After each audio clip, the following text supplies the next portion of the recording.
Hey guys, welcome back. In this tutorial, we're going to learn what is inheritance, and with it, we are going to learn what is MRO, that is method resolution order, as well as super methods and why we use them. Okay, now inheritance basically is a part of a principle of object oriented programming. Okay, and we're going to learn that in Python. Now, in this program, we can see three classes A, B, and C. Okay, and A is the parent class and the grandparent class, parent to B and grandparent to C. Okay, and we can say that it is a grandparent to C because indirectly is inheriting from A via B. Okay, so C is directly inheriting from B and B is directly inheriting from A. So C is indirectly inheriting from A, we can say. So what do we have inside class A? We have a default constructor with a print function and a super method. So why have we mentioned super method here? Now, this is unnecessary. Do we need it? No, we don't need it. But why have I mentioned? Because in cases in real projects, what happens is, say we define a class, provide all the properties and methods into it. Now, uh, there is a requirement that we have to inherit something into that class. Okay, from a base class, from a parent class, say X. Okay, now when our default constructor does, if we remove this and our default constructor does not have the super method, so A is not going to inherit anything from class X. So it is best that every class in MRO must cooperate using super. It is a best case scenario. It is unnecessary, no doubt, but it is best that we just provide it. Now class B has a default constructor, and this is quite valid in this particular program, okay, because B is directly inheriting from class A, and super method allows us to access those methods, which is since it doesn't have any properties inside the default constructor, we can access display all, okay, via B. And similarly class C is having a default constructor with the super method, which is allowing us to access methods and properties of class B. Okay, and in we also have a display all method in class C, which displays the C similarly to B and A. Okay, right here. Now inside the main method, I have created an object of class C, okay, and called the display all method. So it should print this, okay, which is very valid. Okay, but what it should be doing is that it should call B as well, that is display all method of class B and display all method of class A, but that's not what is going to happen, and that is because of the MRO chain. So MRO defines the order in which Python searches for methods, not how it executes them. So for example, say if I just print out the MRO using the help function of class C, is going to show us the MRO. Okay, now I'm just going to execute this. Here we can see the method resolution order, or the MRO, that it is first accessing class C. Okay, and say display all method is accessing class C. Okay, that's what MRO does. Now say if it doesn't find it in C, then it goes to B, and if it doesn't find it in B, it goes to A, and then if it doesn't find it in A, finally the object. Okay, so I'll give you a practical example of this. Now say supposing if I change this class, okay, so I'm calling display all right here, okay, and I purposely intentionally changed the name of this method in class C so that it's not able to find it. So according to this, okay, it's going to first call C, and if it finds the display all method in C, fine, it'll just stop there. So, and if it doesn't find it in C, in this case particular scenario, it's going to go to class B and display all. So class B is going to get displayed in this particular case. Okay, now I'm going to first remove this and show you that it first executes class C. Okay, I'll just quit. Yeah, right here. So it displays class C. Okay, now what if I had changed the method intentionally so that display all does not find this? Then what happens? It should go to the display all method in class B, and this does not happen automatically. It is only because we have called the super method and class C is inheriting class B directly. Alright, so I'll just run this again. Okay, and this is coming because I have called the print help function. Now I'll just, yeah, right here. So display B. Okay, now that is because we were not able to find display all in class C. Now say supposing if I change this one also, say, then what happens? Then display all method right here from C will not be able to find that method in there. It will not be able to find the display all method in class B as well. So it will directly go to class A. Okay, because it did not find from class C and then from class B. So if I just print this out again, display A. Okay, and the MRO, the sequence in which it follows is, the order in which it follows is first class C, then class B, and then class A. Okay, I'm just going to clear this. Now I can show you with the help of another example, another program which is a bit more, I won't say complex, but a bit more detailed than this. And we're going to come to a class named index right here.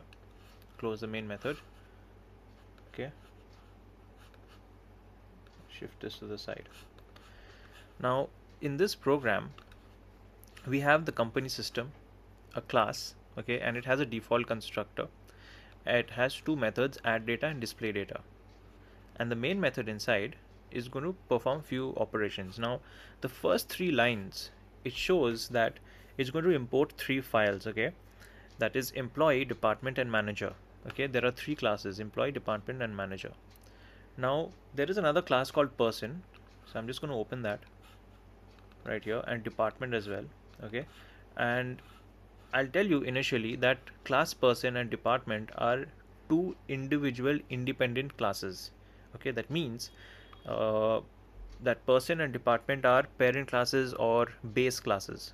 It does not inherit from any other class. Okay, so in the class company system we have a default constructor which has an empty list initialized to employees, managers and departments. So as soon as we add them, okay, we're going to add employees, we're going to add managers, we're going to add departments, and we're going to cover the first essential, that is entering the data, okay, for employees, managers and departments. Now inside the main method, I'll come to this method in a few minutes.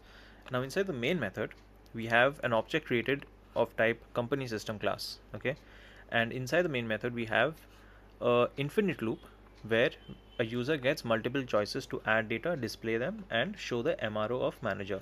Now why did I show manager?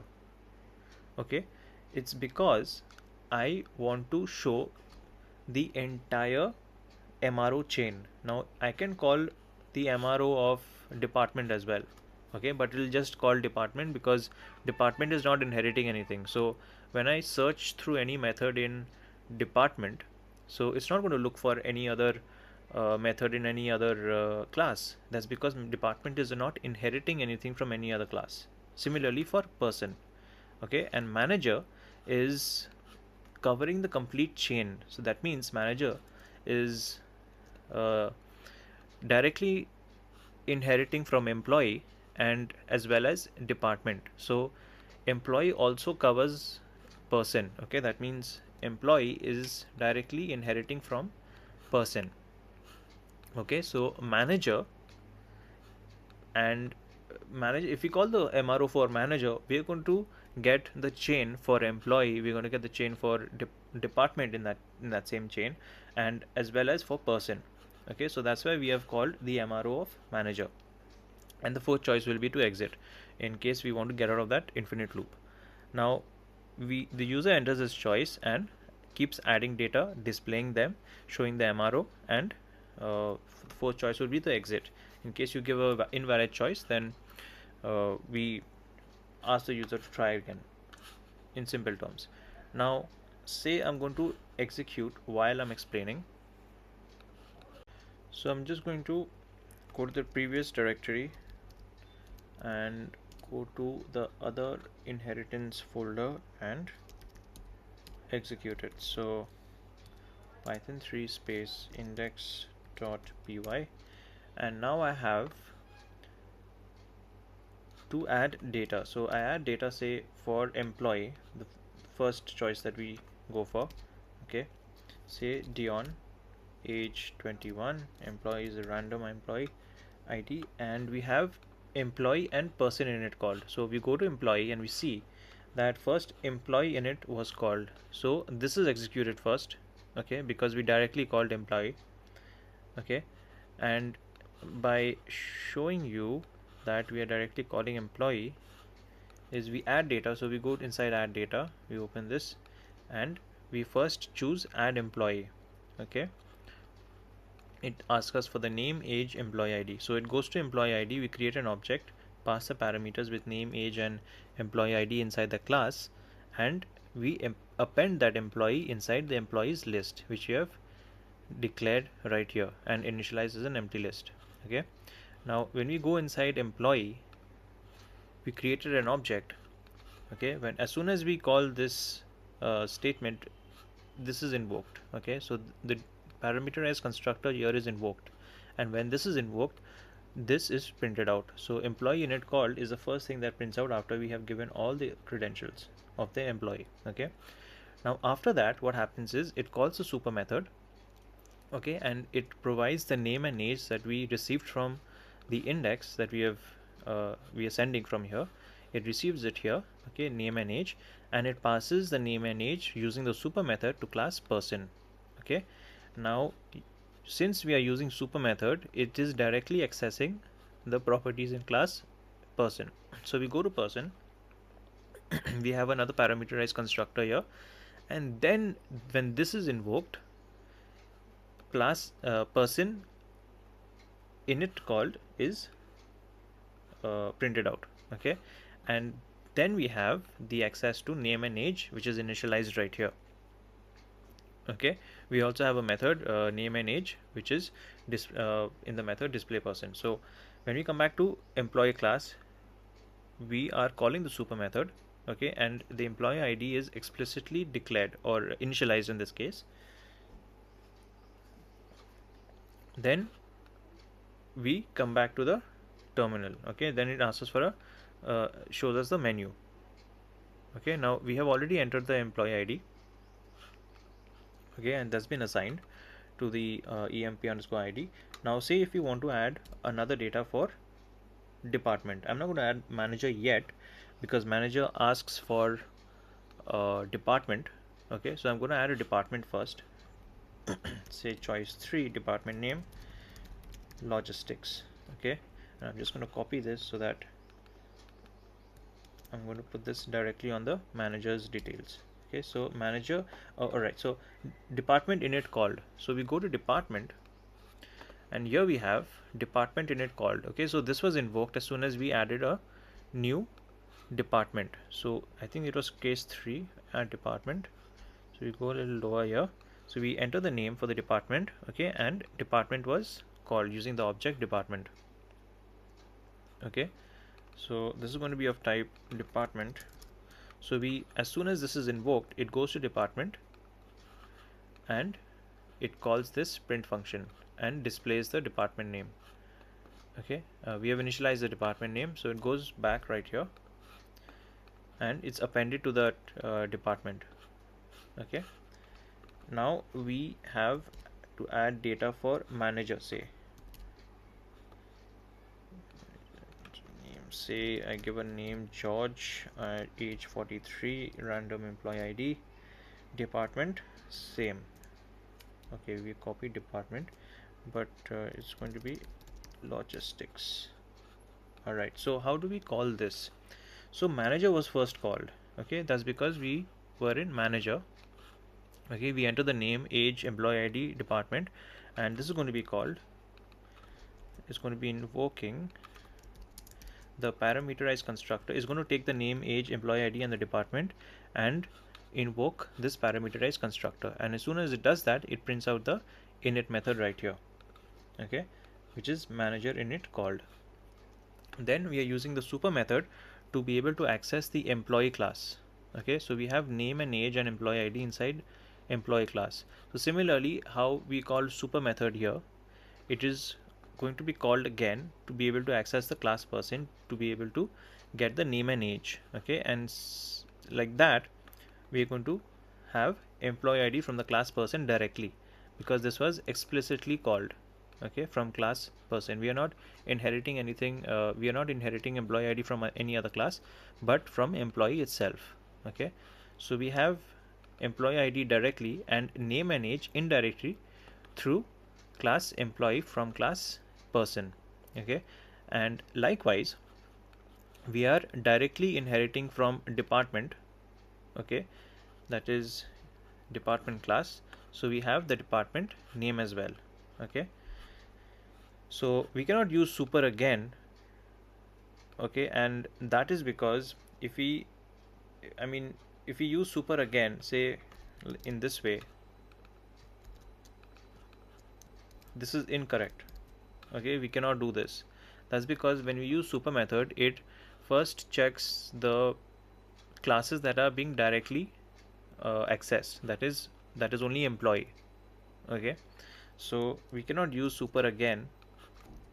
So we, if we have multiple other classes like that, and we don't have direct access to them, then we have to use the class name, the best case scenario, and it is very convenient.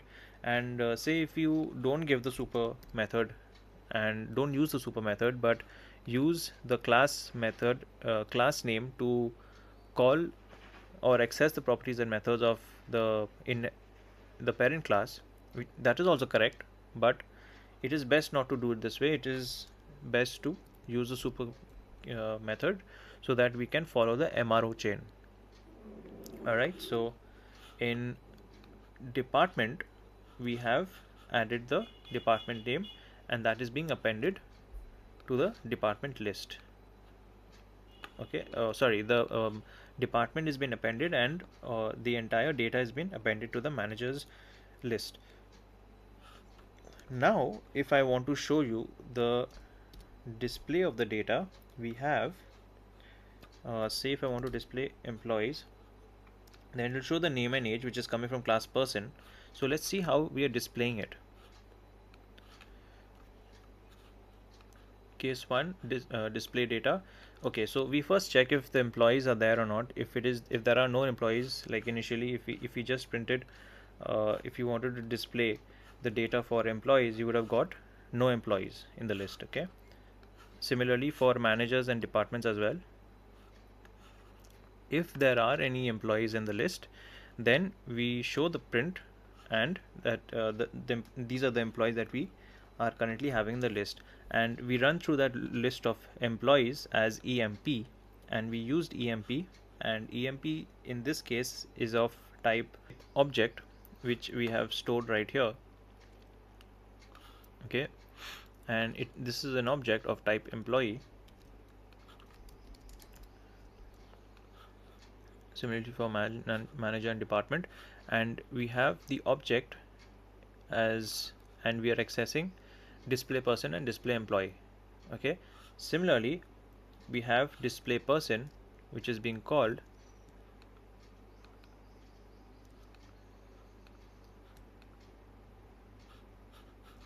Okay, we cannot access, I'm trying to press command and clicking on the display person, but it's not.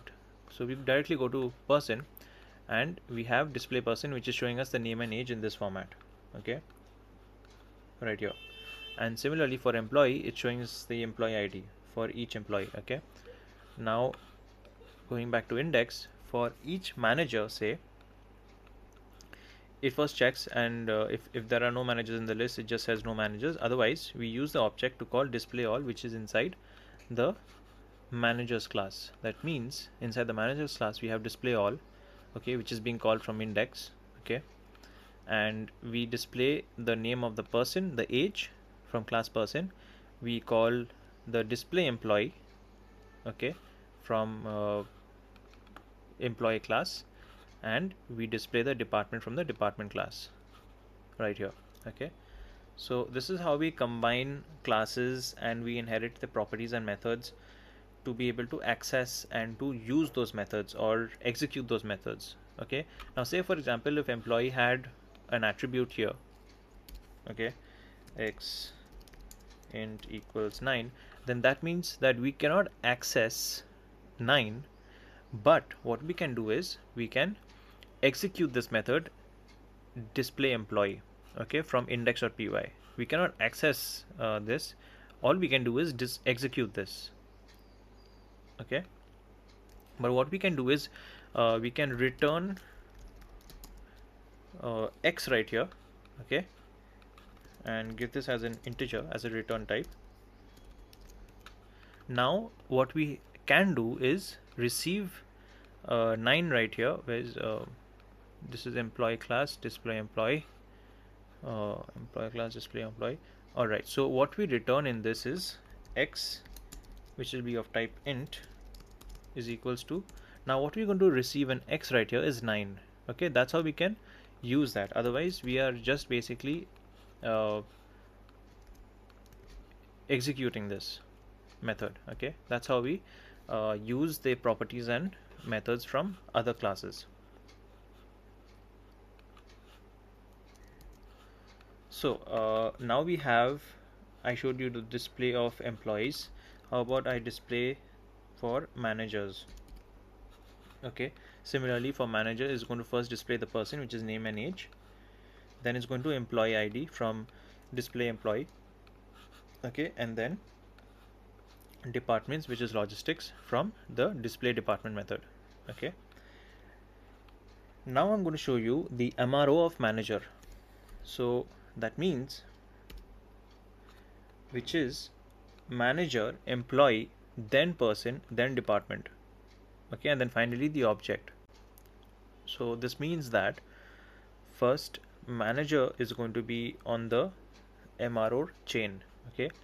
Now say supposing if I had found the MRO of department, then department would have been the only class in that chain apart from the object, because finally it always comes back to the object. So we call the MRO of manager because we could cover all the classes, okay.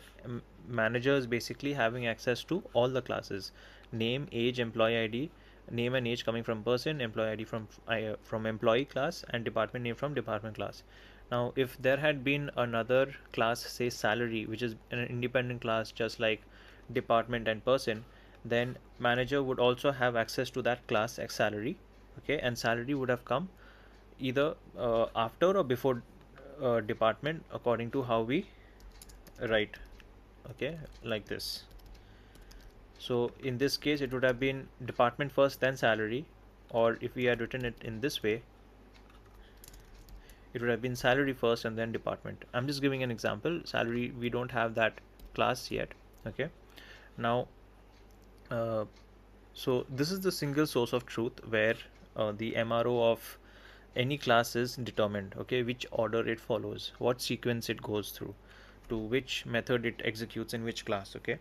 So first is going to access manager, and inside manager we have employee inherited, okay. So from employee it's going to check what other class is inherited. So we see person is being inherited into employee. So the chain of MRO is going to be first manager, then it checks into employee, which is employee, okay, then it goes into person, then we have person, and then finally we are not inheriting anything in employee anymore, so it comes back to manager, and then we have department. So after person is department, and then finally it comes back to the object.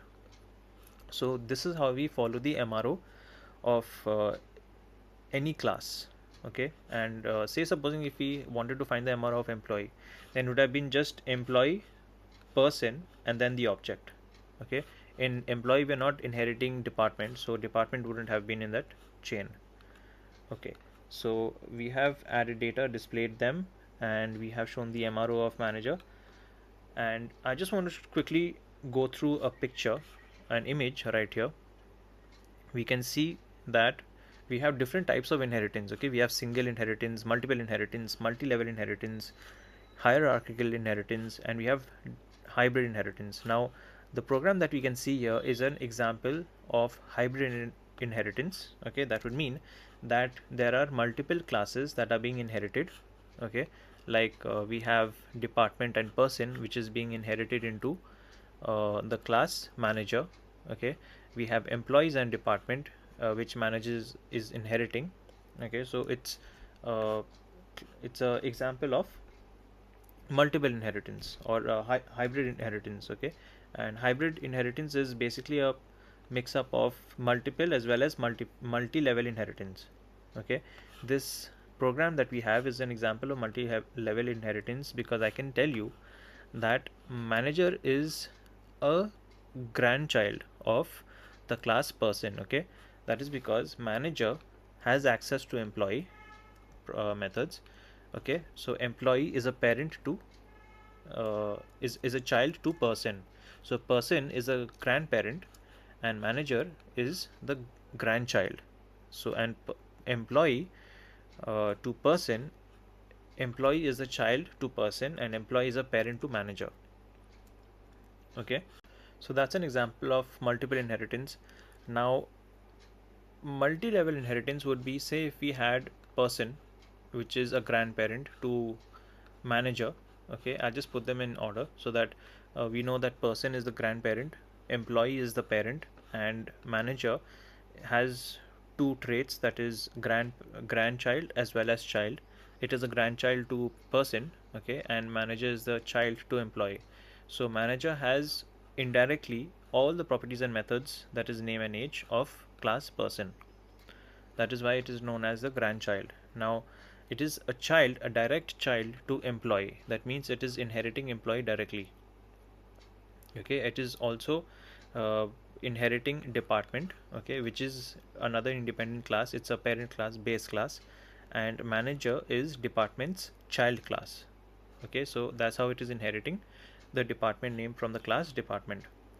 Now, there are many other inheritance types like hierarchical, single, multiple, and hybrid inheritance. Now, this program is an example of hybrid inheritance, which covers multiple inheritance and multi-level inheritance. Now, I'm sure that you have a lot of questions. If there are any cases where there is confusion in inheritance, please let me know in the comments below. And MRO is basically the is not about calling all methods automatically. It just defines the path Python follows to find those methods, and super helps us to move along that path. Okay, so uh, I'll be speaking more about abstraction, polymorphism. I've already given provided two videos, as you can see in the previous videos. I have about method overriding and overloading. Do check them out. It's very helpful if you understand them about OOPS concept, and I'll also be covering encapsulation. And if you do like the videos, stay tuned and I'll be right back.